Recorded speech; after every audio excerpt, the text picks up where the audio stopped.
Good afternoon. My name is Rosa Balfour. I'm the director of Carnegie Europe. And let me just offer a few words of welcome to participants who have come here today here in Brussels, but also to those who have joined online from around the world. It is a great honor for me to be part of this public event marking the inaugural speech of NATO's Secretary-General Mark Rutte. I don't need to make a lengthy introduction. Mark Rutte was Prime Minister of the Netherlands for nearly 14 years, so people here know him. This is his first public engagement, and it comes at a historical, critical moment where we are trying to navigate between global disorder and conflict and leadership transition. We see that Russia's invasion of Ukraine continues unabated. The Middle East has been in crisis, and there are other wars further afield, in Sudan, for instance, which sometimes people in the West do not pay enough attention to. And this is just to mention the three conflicts with the heaviest human toll. But then at the same time, this year, half the world went to vote. And we are going through several leadership transitions in democratic countries and, of course, in the transatlantic community. European governments have changed, including in the Netherlands. The government in the US is also about to change with incoming President Trump. And, of course, we have new leadership in NATO, but also in the European Union. So this really is a good time to listen to political leaders, for political leaders to engage with the broader audience and to offer their vision and clarity at a time of great confusion and danger. So please join me in welcoming Secretary-General Mark Rutte to the stage, and we will listen to him and his inaugural speech before a moderated conversation with me and with the audience. Please.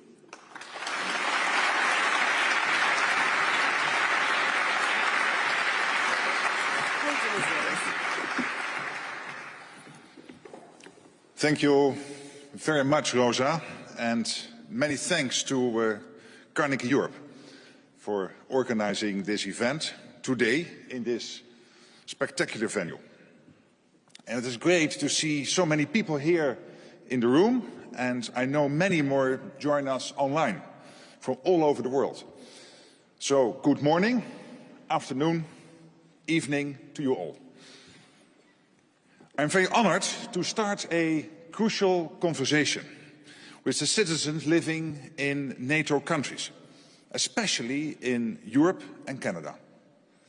It's you I'm talking to. It's your support I need. It's your voices and actions that will determine our future security. I'll be honest, the security situation does not look good. It's undoubtedly the worst in my lifetime, and I suspect in yours too. From Brussels, it takes one day to drive to Ukraine. One day. That's how close the Russian bombs are falling. It's how close the Iranian drones are flying. And not very much further, the North Korean soldiers are fighting. Every day, this war causes more devastation and death. Every week, there are over 10,000 killed or wounded on all sides in Ukraine. Over 1 million casualties since February 2022. Putin is trying to wipe Ukraine off the map. He is trying to fundamentally change the security architecture that has kept Europe safe for decades. And he is trying to crush our freedom and way of life. His pattern of aggression is not new. But for too long, we did not act.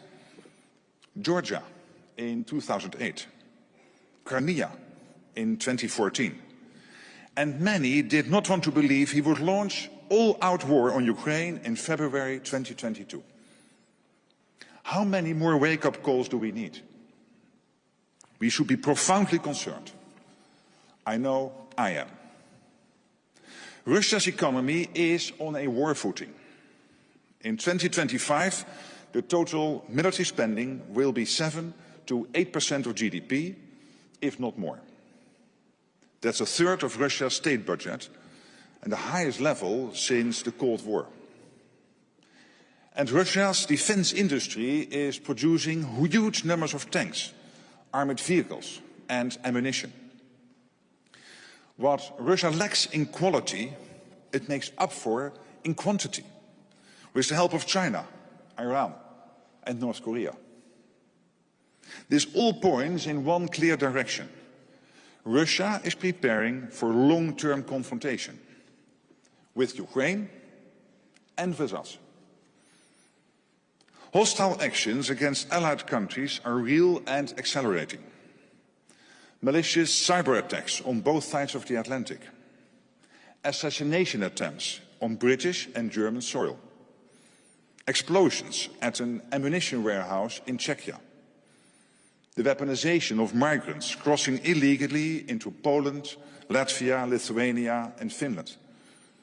Jamming to disrupt civil aviation in the Baltic region. These attacks are not just isolated incidents.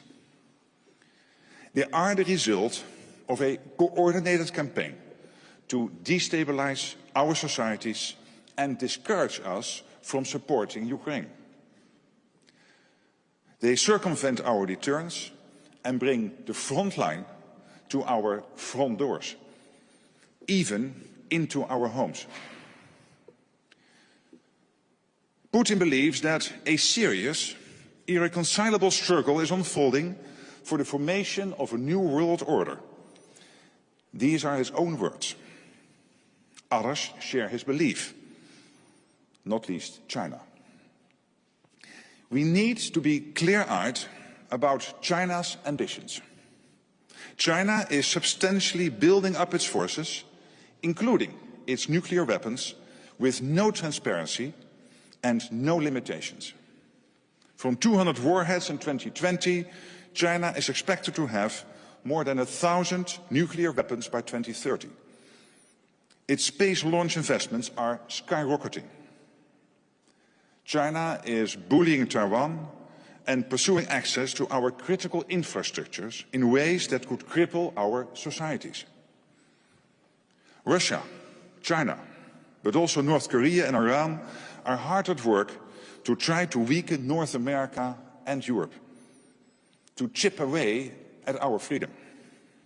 They want to reshape the global order, not to create a fairer one, but to secure their own spheres of influence. They are testing us, and the rest of the world is watching. No, we are not at war, but we are certainly not at peace either. I want to be clear. There is no imminent military threat to our 32 allies, because NATO has been transforming to keep us safe. Defense spending has gone up, innovation has accelerated, we have more forces at higher readiness, larger and more frequent military exercises, more troops and hardware on our eastern flank, and with Finland and Sweden, more NATO allies. With all this, our deterrence is good, for now. But it is tomorrow I'm worried about. We are not ready for what is coming our way in 4 to 5 years. Danger is moving towards us at full speed. We must not look the other way. We must face it. What is happening in Ukraine could happen here too. And regardless of the outcome of this war, we will not be safe in the future unless we are prepared to deal with danger. We can do that. We can prevent the next big war on NATO territory and preserve our way of life. This requires us all to be faster and fiercer. It is time to shift to a wartime mindset and turbocharge our defense production and defense spending. On defense production, I'm absolutely convinced that ramping it up is a top priority. Since starting at NATO, I've been to Ukraine and seen what they need to fight for freedom. I visited engineers at Thales in France, a Rheinmetall factory, no, not in Germany, in Italy, and Turkish aerospace industries in Turkey, and I saw the capabilities they provide. And I've met with industry representatives who have told me that they require to increase their production. I can tell you, there's a lot that needs to be done to ensure long-term deterrence and restore peace. We are not where we want to be. Our defense industry here in Europe has been hollowed out by decades of underinvestment and narrow national industrial interests. When our continent was at peace and defense became an optional extra. As a result, our industry is too small, too fragmented and too slow. Meanwhile, Russian arms factories are churning out war equipment around the clock. And despite the heroic efforts of our Ukrainian friends, Russia is reconstituting its forces much quicker than we had anticipated. They are learning fast from the battlefield. China's military-industrial base is also growing. According to some sources, China is acquiring high-end weapon systems and equipment 5 to 6 times faster than the US. It is heavily investing in munitions, accelerating space capabilities and expanding its nuclear arsenal. I repeat, without any transparency or limitations.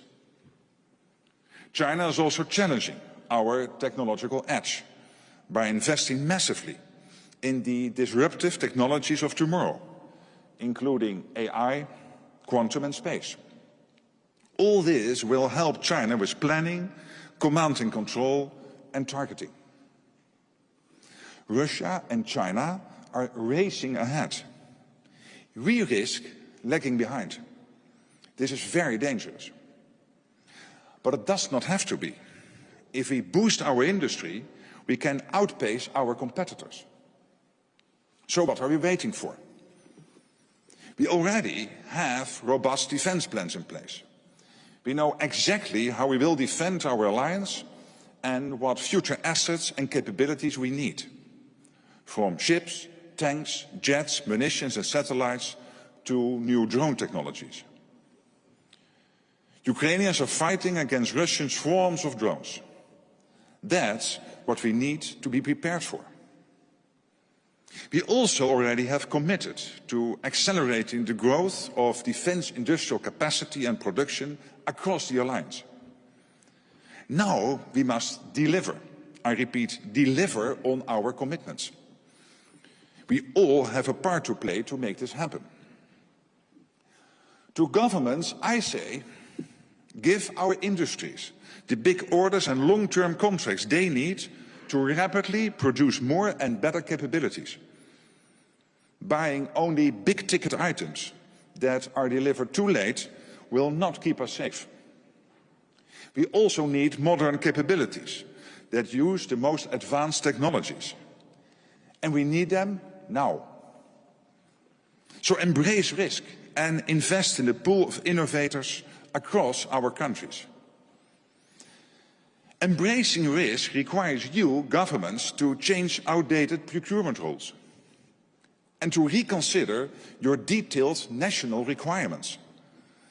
With 1 million casualties on our doorstep, you have no time to waste. As an example, related to armored personnel carriers. One nation needs to have the rear door opening to the left. Another needs it to open to the right. And the third one needs it to open upwards. All these requirements are mandatory. Is this how we define our needs and priorities, especially when time is of the essence? This has got to change. I also say to governments, stop creating barriers between each other and between industries, banks and pension funds. Instead, tear these barriers down. They only increase production costs, stifle innovation and ultimately hamper our security. To the defense industry, I say, you need to do everything you can to keep us safe. There's money on the table, and it will only increase. So dare to innovate and take risks. Come up with solutions to the swarms of drones and other new war tactics. Put in the extra shifts and new production lines. And finally, to the citizens of NATO countries, especially in Europe, I say, tell your banks and pension funds it is simply unacceptable that they refuse to invest in the defense industry. Defense is not in the same category as illicit drugs and pornography. Investing in defense is an investment in our security. It's a must. And this brings me to my main point, defense spending. It is true that we spend more on defense now than we did a decade ago. But we are still spending far less than during the Cold War, even though the threats to our freedom and security are just as big, if not bigger. During the Cold War, Europeans spent far more than 3% of their GDP on defense. With that mentality, we won the Cold War. Spending dropped after the Iron Curtain fell. The world was safer. It is not anymore. A decade ago, allies agreed it was time to invest in defense once again. The benchmark was set at 2%. By 2023, NATO allies agreed to invest at least 2%. At least. I can tell you, we are going to need a lot more than 2%. I know spending more on defense means spending less on other priorities. But it is only a little less. On average, European countries easily spend up to a quarter of their national income on pensions, health and social security systems. We need a small fraction of that money to make our defenses much stronger and to preserve our way of life. Prioritizing defense requires political leadership. It can be tough and risky in the short term, but it is absolutely essential in the long term. Some people will tell you otherwise.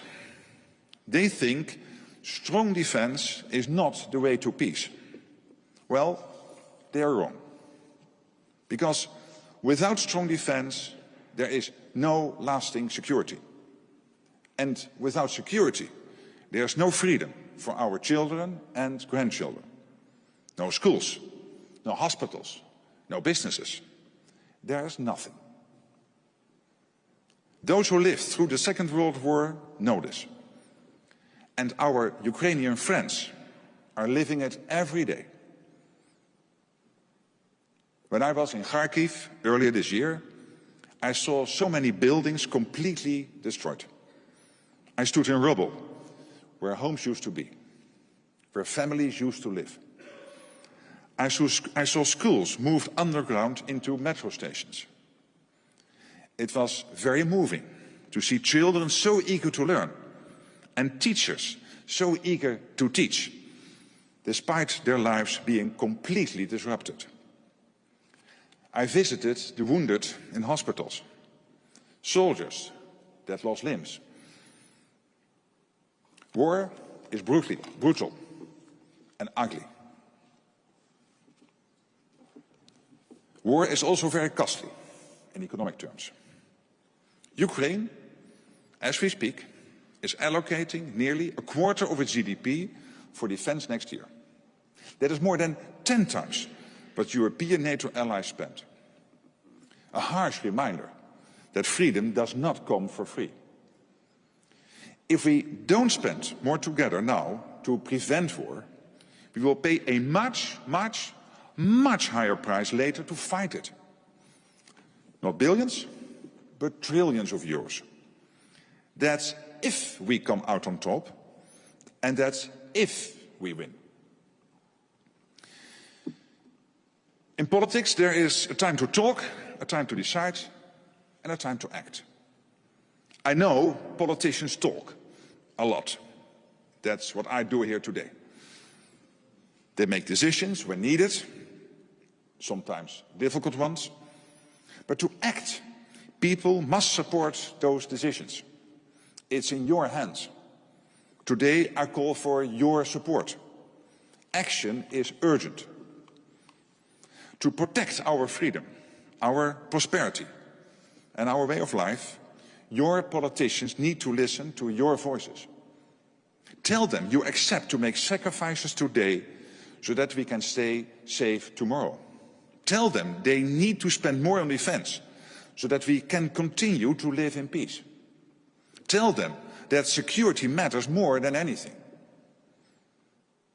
I'm confident that collectively at NATO, we can continue to keep our 1 billion people safe. We have enormous advantages. We are 32 allies strong. Together, NATO allies represent half of the world's economic and military might. We have exceptional intelligence services, innovative industries and businesses, some of the best universities and research institutions in the world. And we have many partners across the globe. When we put our minds and political will to it, there's nothing we cannot do. Europe and North America together. Our adversaries think they are tough and we are soft.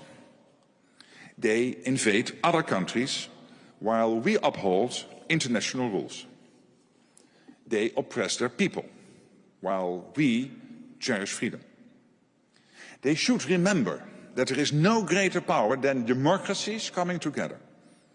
When we are attacked, our response is fierce. To ensure no one ever considers attacking us, we must maintain long-term deterrence. We can do this. We have done it before. We can do it again. Thank you very much.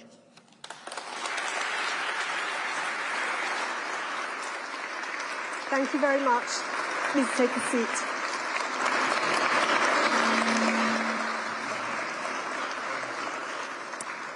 That was a very powerful and frank speech.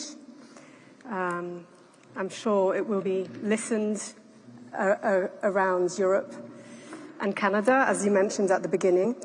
I'd like to ask you a few questions before we open it up to the audience. And in doing so, I'd like to thank you for your willingness to engage with a broad audience. So we will be taking questions from people here, but also online. So prepare your questions. But first, I'd like to just perhaps ask you to elaborate a little more on the issues that you raised.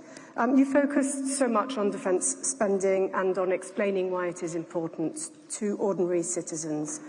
Of course, in the community of experts and policymakers, defence spending has reached the sort of top of the agenda, the political agenda. Just today, the Financial Times was reporting of the idea that is floating around in your circles about actually raising the goal from 2% of GDP to 3% of GDP to be spent on defence. The European Union, with the new term of the new leadership as it just started, has created the position of a defence commissioner, and there are plenty of ideas circulating, a new white paper on defence, in order to beef up the EU's defence capacity. But I think it's not just a question of spending more, it's also a question of spending better. Your predecessor, Jens Stoltenberg, when he left, issued a warning about the risks of duplication. So my question really is, how can European states organise themselves politically to overcome those obstacles that you yourself mentioned in your speech, and make sure that it's not just about spending more, it's also about spending better, better coordination, better joint procurement, better sharing, better make sure that what Europeans can do on defence is more than the sum of its parts. What are your ideas to change the obstacles that we've seen so far? That's a very good question, a quite crucial question, and I saw that piece in the FT today and this 3% being mentioned, and I decided today not to mention a new figure. We will need more time to consult amongst allies what exactly the new level should be. But it is considerably more than 2%. But let me be very frank. If you would only spend more and not spend better, you have to go to at least 4%. Okay. And you can lower the 4% by doing two things. One is innovation, making sure that you get the most innovative technologies as part of your defense industrial base and therefore in your defense organizations. And secondly, by buying together. So joint procurement. And as I said in my speech, we have to get rid of that idiotic system where every ally is having these detailed requirements, which makes it almost impossible to buy together, to have joint procurement, etc. So it is crucial that we spend not only more, but also better, because otherwise the financial impact will be huge. And then not even with 4% you can defend yourselves, because then you would not have the latest technologies implemented in your defense organizations, in your armies, in your navy, in the whole of your military. Yeah. Well, indeed, that's the second question I wanted to ask you. It's not just about how to spend better, it's also about what one spends on. And what we've seen in Ukraine is, at the same time, we've seen a war which has shown many of the conventional warfare, trenches, etc., but also the critical role of technology and Ukrainian creativity in putting technology to good use. So we've seen the Ukrainians fight off the Russian fleet without even having a navy.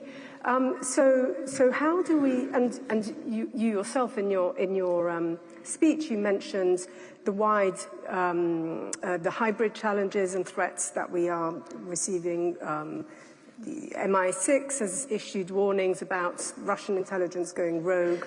There are constantly items of news just showing that the threat is also hybrid, is cyber. So there's a wide gamut of technological innovation and equipment that we need to prepare ourselves with. So how do we do this? Again, I mean, you know, it's about working together, but can you just elaborate a little bit? So when you talk about Ukraine, I mean, this is evidence that you need both. You need both the more traditional systems, so that's why some countries have delivered F-16s to Ukraine, where you see some of this heavy gear, the big-ticket items moving into Ukraine. And at the same time, Ukraine is teaching us and showing us that by implementing the newest technologies, you can be very effective. But I do believe that for the foreseeable future, you will need both.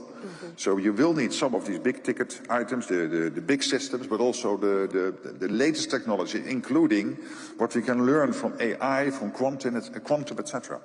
But you also mentioned something else, which are the cyber attacks, the sabotage, the fact that Russia and others are trying to put us under pressure.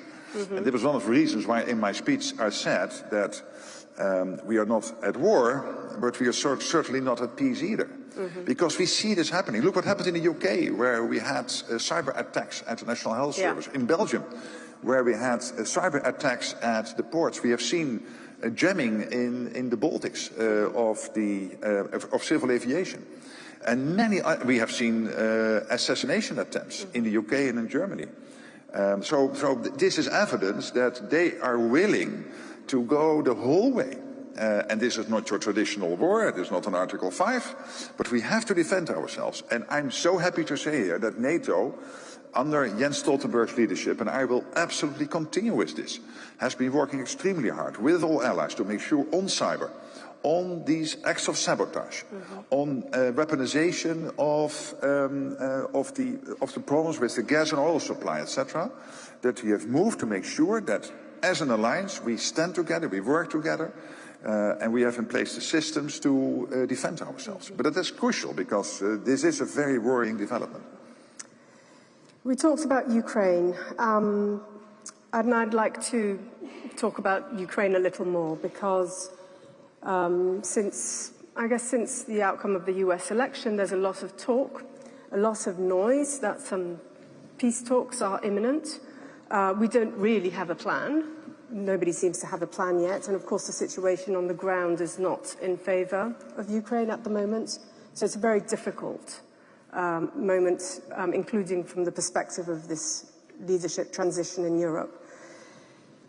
I think what I'd like to ask you is what would be the grand principles of some kind of negotiation?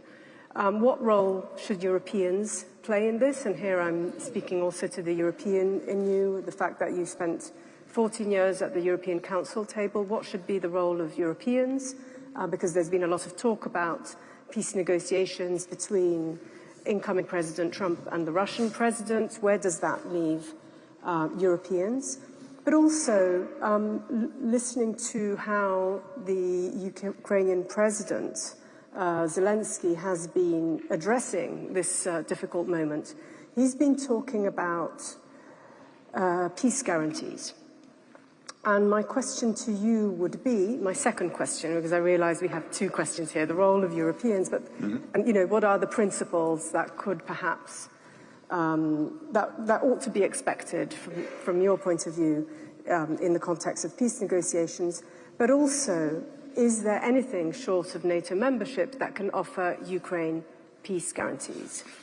There is a huge risk here. And the risk is here that we are negotiating amongst ourselves what a peace deal might look like without Vladimir Putin at the table. And as we are democracies, we do this all out in the open. This is our strength. But this is also a small problem here. Because discussing, I see all of this in the press about guarantees and NATO membership, yes or no, and accepting yes or no to give up pieces of land to Ukraine. And I'm thinking, if I was now sitting in the Kremlin and my name would be Vladimir Vladimirovich Putin, I would say, hey, this is moving very positively for me. And I'm not even at the table. So I'm really holding back a bit on this. I remember when Volodymyr Zelensky, in the first days of the war, when he was offered refuge, I think it was in Warsaw or some other European country, that he said, I don't need a right, I need ammunition. Here I would say he doesn't need more plans, he needs, again, ammunition and air defense, etc. Because what we need to do first now is to make sure that Ukraine, from a situation where the front is moving in the wrong direction, very slowly, at a high cost for the Russians. They have already lost 700,000 people or wounded. Again, this month is a record month in terms of the amount of casualties. But still, the front line is moving not in the direction to the east, but to the west. So we have to make sure that whenever these talks start, and it has to be the government in Ukraine, first of all, to decide to do that, he should do this from a position of strength. What I do know, however, and this is what we also have to discuss, of course, with our colleagues in the US, the present administration and the incoming administration, that in the end, the question will be, if there is a deal, who comes out on top? Is that Trump or is it Putin? And I can guarantee you, if Putin comes out on top, if it is a bad deal, that one Xi Jinping will be watching it. And will think, hey, what does this mean for me? In terms of starting to nibble Taiwan, to do other stuff in my part of the world. So it is crucial that whenever there is a deal, that it is a good deal, with all the elements in there. You mentioned many, I think these were very good considerations. But again, for me to start to discuss this, we start a sort of debate amongst ourselves, within the alliance, with our European partners, without having Putin at the table. And that is risky. Okay. So also pay attention to whatever the peace deal means for other actors around the world. Because at the moment what we see is that the world is one world now. North Korea getting missile technology and nuclear technology from the Russians, being able to use it against the US.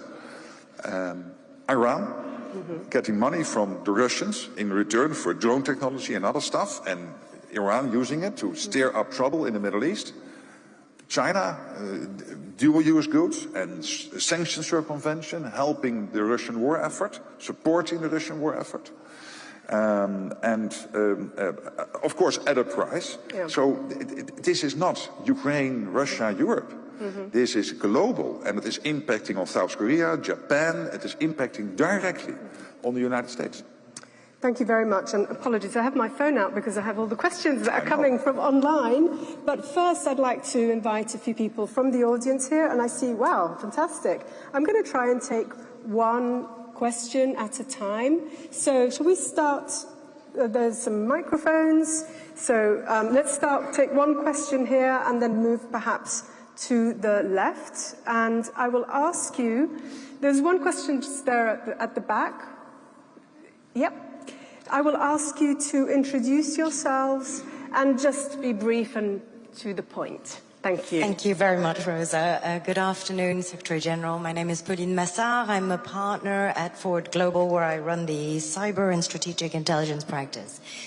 You'll doubtless remember a Gallup poll from this summer, I believe, which indicated that on average 32% of Europeans were ready to fight for their country. So my question is, what's the point of having more kit if we don't have the ability to generate the right force to fight high-intensity conflict, number one? And number two, how do we convince populations, of which only 32% are ready to fight, that they need to spend more on defense and thus less on their pensions, their healthcare and their education? Well, this is exactly why I addressed my speech not to you or to the politicians, but more generally to the 1 billion people living in NATO territory, and of course particularly focusing on the European and Canadian part of NATO. Because we need to have exactly this debate.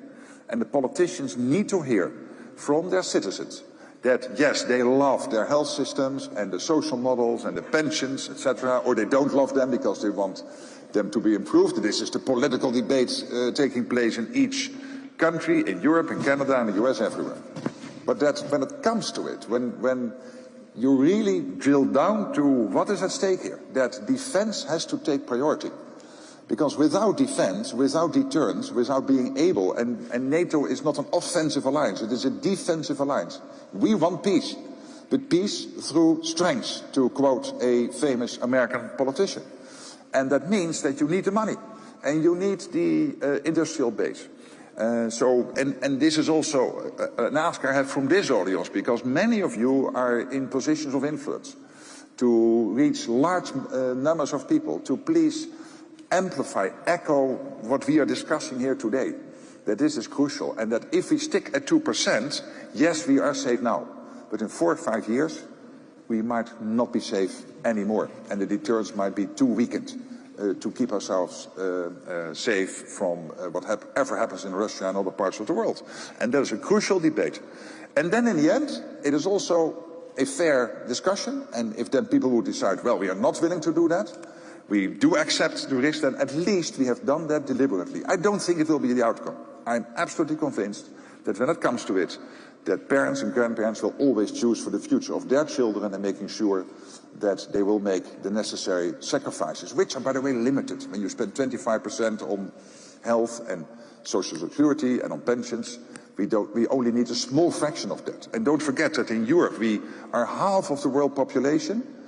We are at 10% of the world population. We spend 50% of all the spending in the world on social security. So in that sense, we have some room, I think, for maneuver. But please help to reach the 1 billion. And then for them to call up the politicians and tell them, please prioritize defense over other spending items. Thank you. I'd like to invite Elena. I'll try and take as many questions as possible. There are a lot of questions, so but I do want to take them one at a time, please, so that you have the opportunity to answer them individually. So.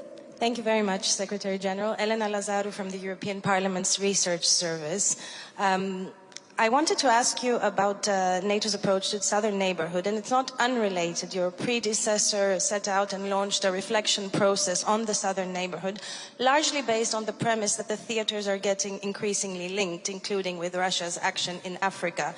So with that reflection process having been wrapped up, but with the linkages between the theaters, I would say, more evident than ever before at the moment, including through hybrid threats that Rosa mentioned, what would be your next steps in the southern, the approach to the south, and how do you view the follow-up to this reflection and the way it links the various theaters that we are now looking at? Thank you. And I totally agree with you. And when you look at Africa, we see both Russia and China gaining a lot of influence, and some of the European powers moving out. And so it is crucial that we move forward on our southern neighborhood strategy. There is a special representative for the southern neighborhood. We will open a liaison office in Jordan that is focused on Jordan, but obviously it is also a signal that we are really investing in the region. We are working on partnerships with Tunisia, Mauritania, Jordan. Of course, we have the NATO mission in Iraq, which is probably not part of Africa, but at least it's outside NATO territory. So we have to work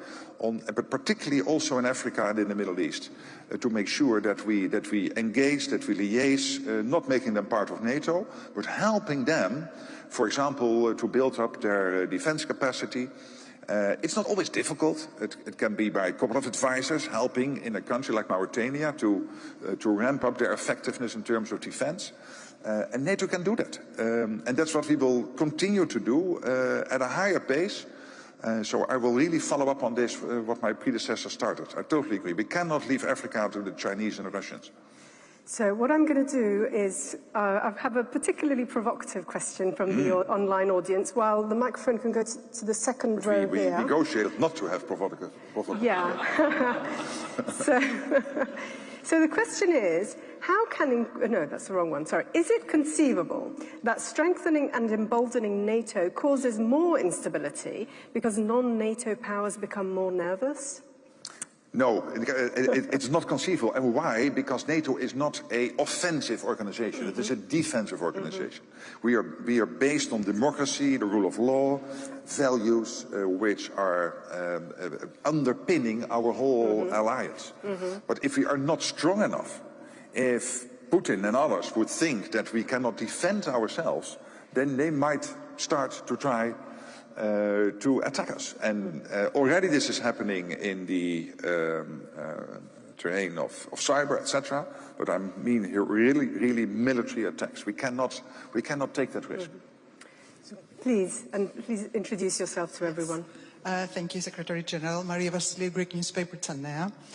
I have actually two short questions. One is about what is your view concerning the discussion whether defense programs funded by EU money should be also open to third countries, non-European countries? And the second question is a country-specific one.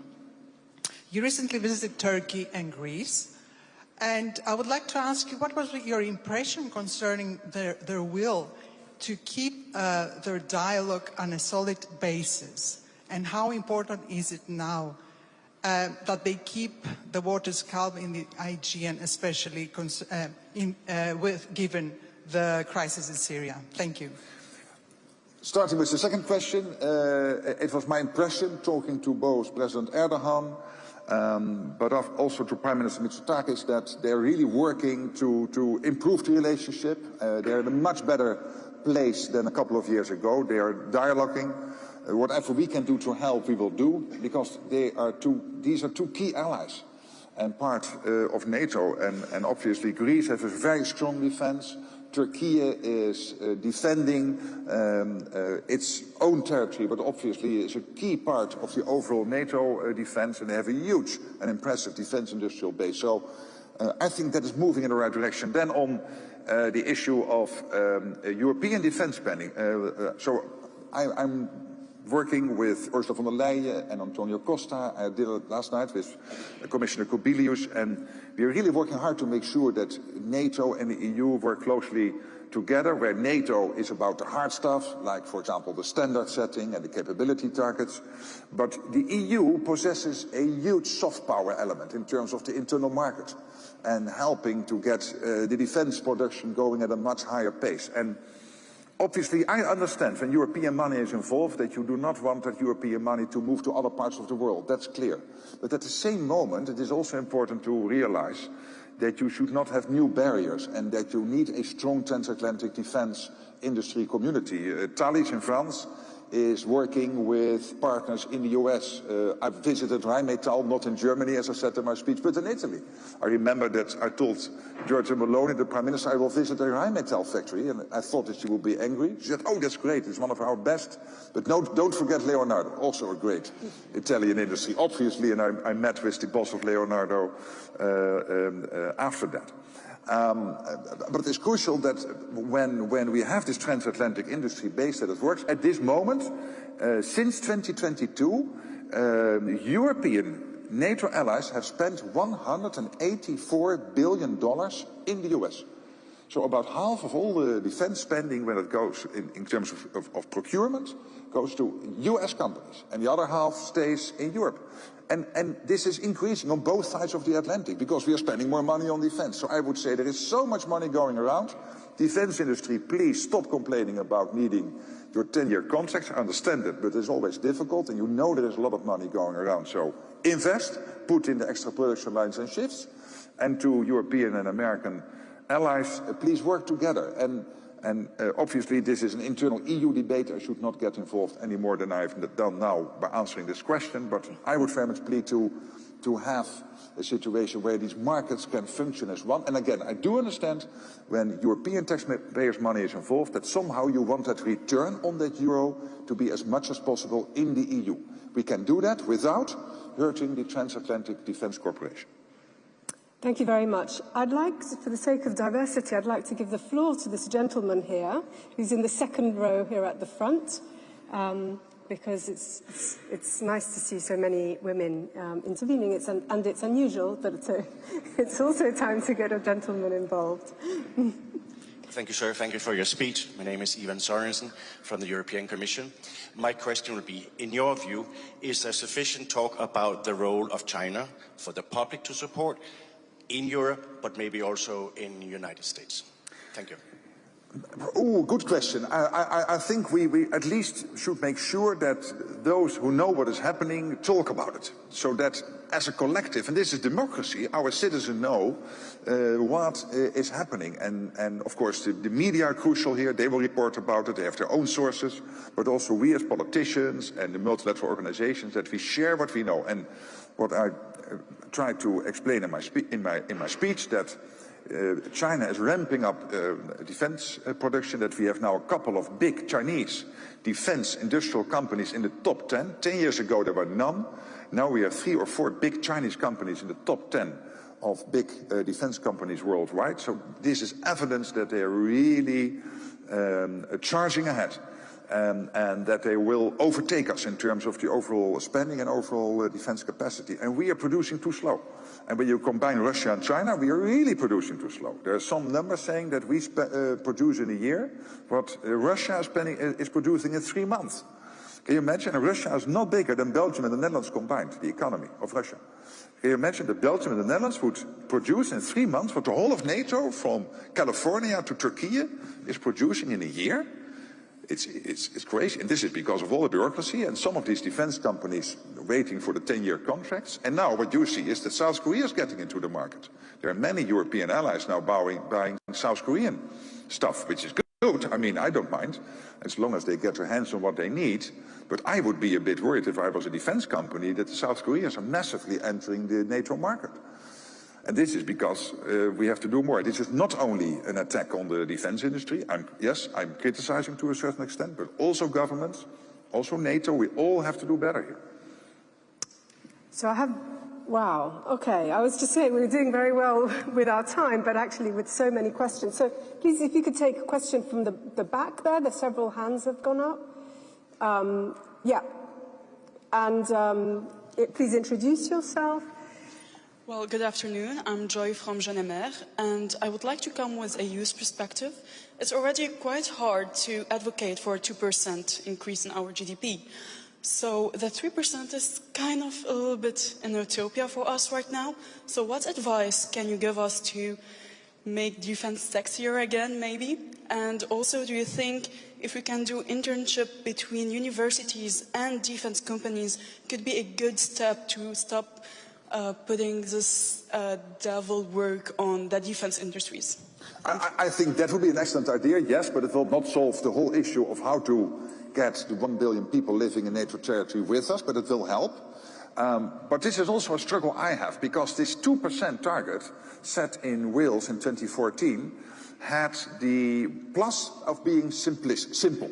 Everybody could understand we have to move to 2%. But of course, the downside of having this one number is that it is also a bit simplistic. So to move to a new number, and again, I will not commit myself to a new number today, but clearly over the coming weeks and months, we have to agree on what that number should be.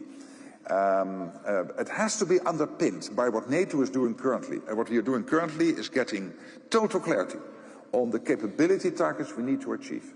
And when you look at those capability targets, and they are now being established, we are working one-on-one with allies to make sure that we exactly understand, and the allies understand what we need to build up their defense as part of the overall NATO deterrence.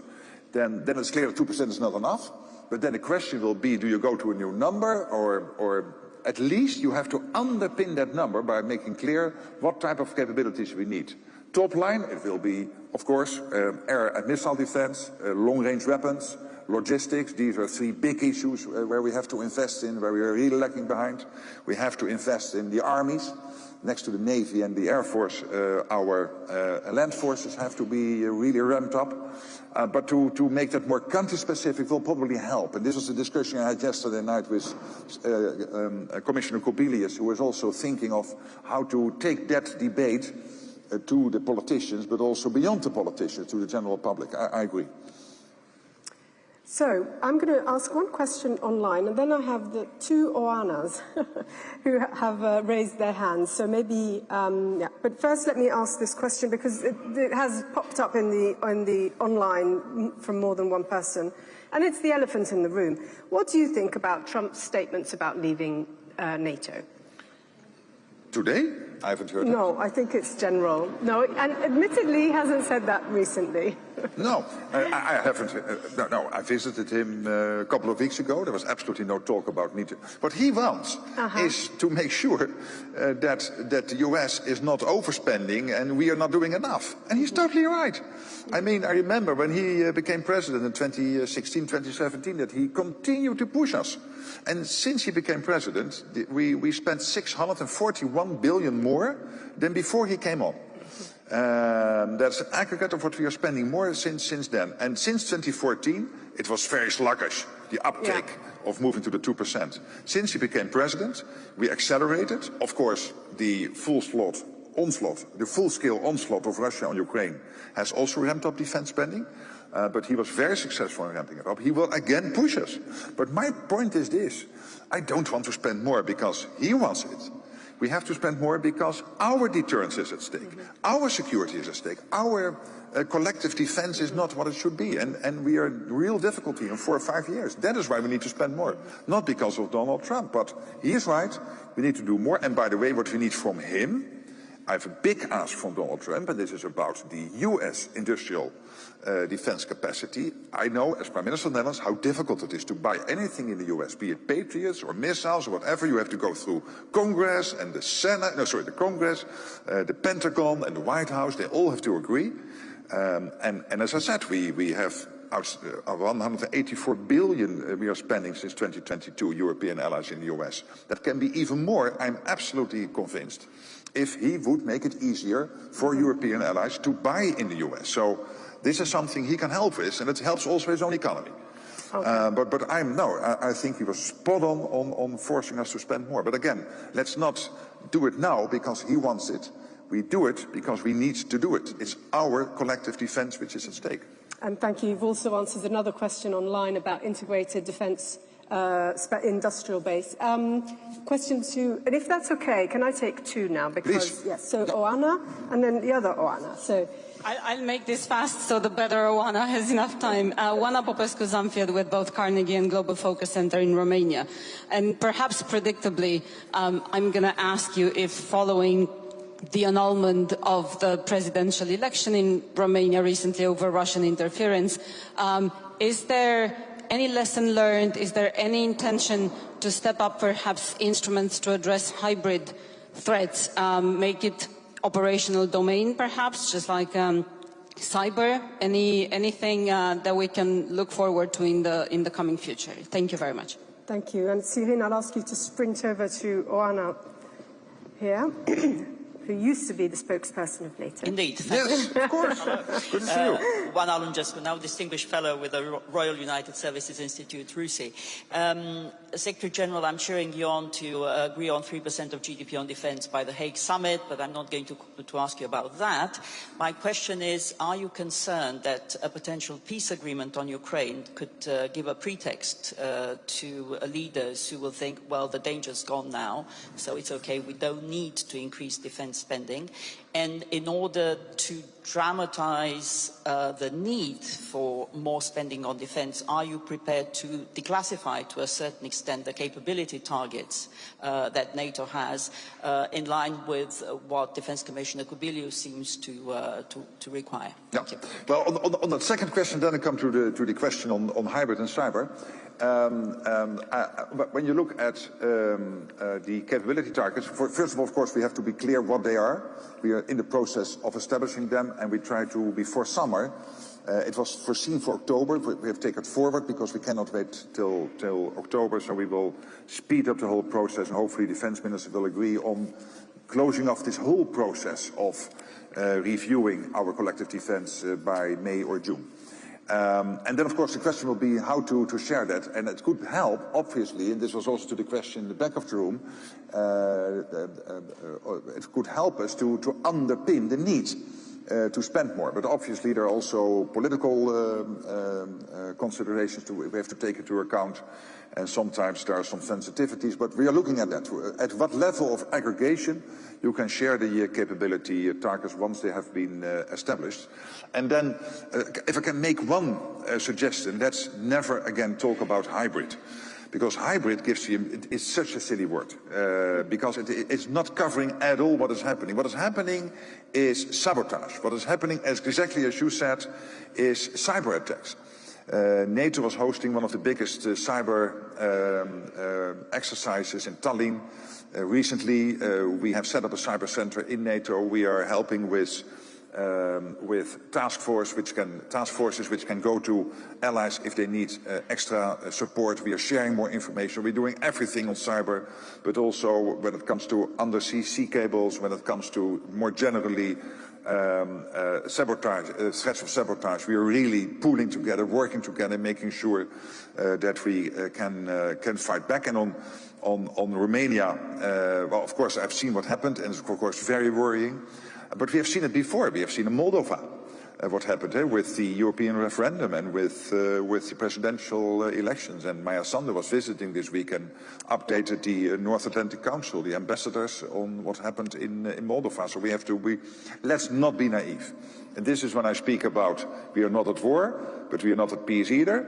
And it is not. It is even now in our living rooms to a certain extent. And we have to take it to get it out. We have to fight back. Thank you very much. We have actually come to an end of our hour together. I must apologise to those who haven't been able to ask questions. There were many questions, including online. But I would like to thank you because you have been very graceful in taking on all these questions, unprepared. I mean, you were prepared to answer them, but the questions were not prepared. So it's been a really good opportunity to engage with the community here in Brussels and also globally. So thank you very much. Spread the message. Help me to get to the 1 billion and people. good luck with spreading your message. Thank you so much. Thank you so much.